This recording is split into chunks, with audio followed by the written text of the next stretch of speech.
I'm Cole Phillips, author of The Adventure of the Twisted Truths and host of Book and Dagger. And today we're going to be continuing our read along of The Hobbit by J.R.R. Tolkien. Now, if you've been following this series, you know this is me doing an abridged read along of The Hobbit, where if you have not read The Hobbit, this is hopefully to get you to go out and buy your own copy and read it for yourself. And if you have read The Hobbit, will just be a nice nostalgic read along. Hopefully you'll feel like you're reading it again for the first time. So without further ado, let's go ahead and get right into Chapter 5, Riddles in the Dark. So in the last chapter, Bilbo fell off the dwarf's back, bumped his head, and went unconscious when the goblins attacked. So Bilbo opens his eyes and finds himself in a very dark tunnel, and he's groping around, and his hand touches a small metal ring, and without thinking about it, he just picks it up and sticks it in his pocket, which this is a very big turning point in his career, though he did not realize it at the time. And he's very hungry and miserable, and so he gets up, he feels about for his pipe, but it's not broken, which is good. Then he feels about in his pouch for some tobacco, and he doesn't have tobacco, so then he's very disappointed. But he starts to think that, well, striking a match and then lighting his pipe is probably going to draw all the goblins around towards him. So he draws out his sword, and it's glinting and glowing kind of faintly. He says, so there's an elvish blade too, and goblins are not very near, and yet not far enough. So then he musters up his resolve and courage, and he puts his hand against the wall, and he begins to make his way through the dark tunnels and caves with his little sword held out in front of him. And eventually, without warning, he trotted straight into water. Ugh, it was icy cold. That pulled him up sharp and short. He did not know whether it was just a pool in the path, or the edge of an underground stream that crossed the passage, or the brink of a deep, dark subterranean lake. The sword was hardly shining at all.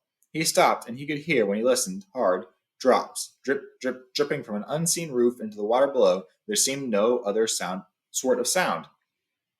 So it is a pool or a lake and not an underground river, he thought.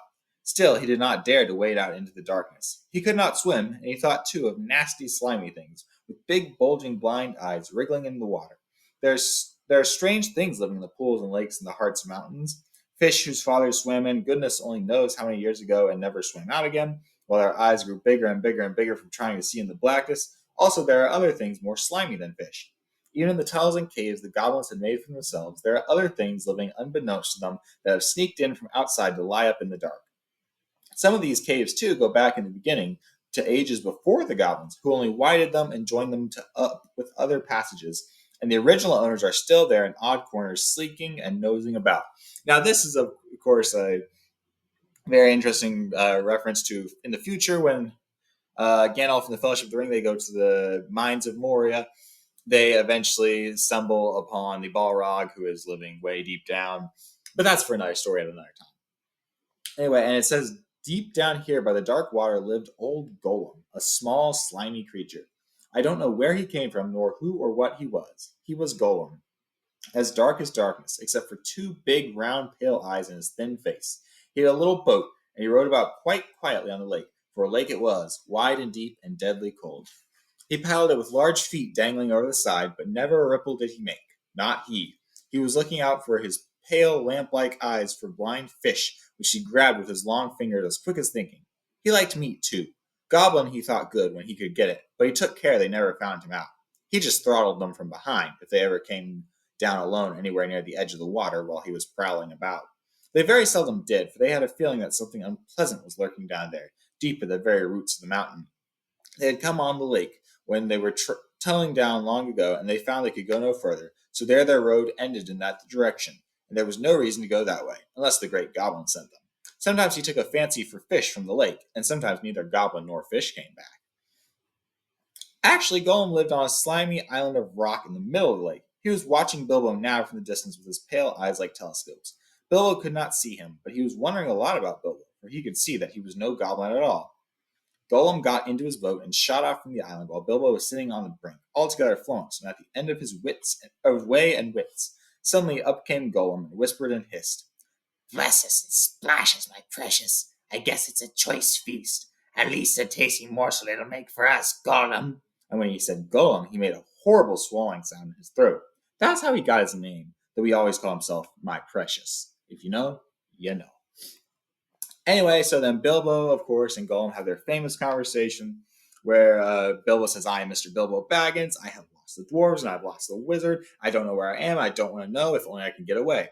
And Golem doesn't know what Bilbo has in his hands. So he asks, "What's it got in its hands?" And Bilbo says, "A sword, a blade which came out of Gondolin." And then Golem becomes quite polite and asks if Bilbo likes games and riddles. And because Golem loves riddles. And so they eventually decide, they start riddling each other. And Gollum asks Bilbo the famous riddle, "What has roots as nobody sees, is taller than trees, up, up it goes, and yet never grows?" Bilbo answers it and says it's easy. And Gollum goes, "Does it guess easy? It must have a competition with us, my precious. If Precious asks and it doesn't answer, we eats it, my precious. If it asks us and we doesn't answer, then we does what it wants. Eh? We shows it the way out, yes?" "All right," said Bilbo, not daring to disagree and nearly bursting his brain to think of riddles that could save him from being eaten.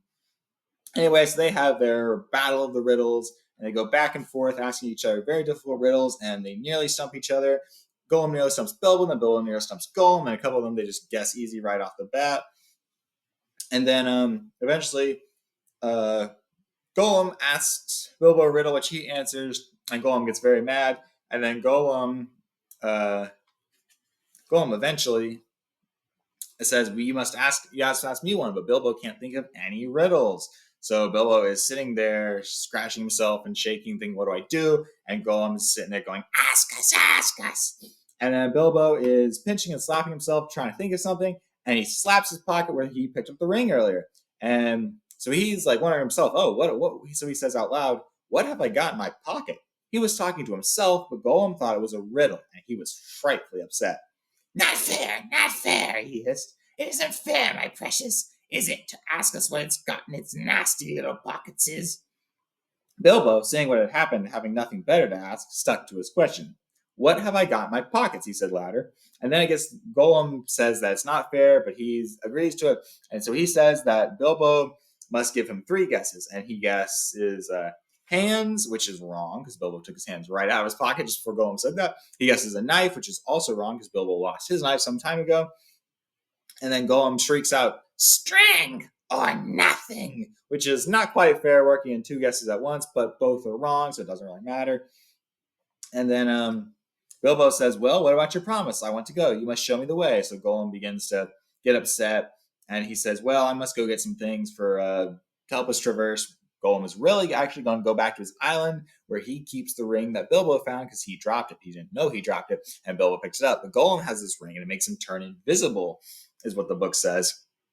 And he calls it his birthday present and his precious. And he wanted it because it was a ring of power, and if you slipped that ring on your finger, you were invisible. Only in the full sunlight could you be seen, and only then by your shadow, and that would be shaky and faint. "My birthday present. It came to me on my birthday, my precious." So he had always said to himself. But who knows how Gollum came by that present ages ago in the old days when such rings were still at large in the world. Perhaps even the master who ruled them could not have said. Gollum used to wear it at first, till it tired him, and then he kept it on a pouch next to his skin till it galled him, and now usually he hid it in a hole in the rock in his island, and was always going back to look at it. And still sometimes he put it on when he could not bear to be parted from it any longer, or when he was very, very hungry and tired of fish. Then he would creep along dark passageways looking for stray goblins. He might even venture into places where the torches were lit, and made his eyes blink and smart, for he would be safe. Oh yes, quite safe. No one would see him. No one would notice him till he had his fingers on their throat. Only a few hours ago he had worn it and caught a small goblin imp.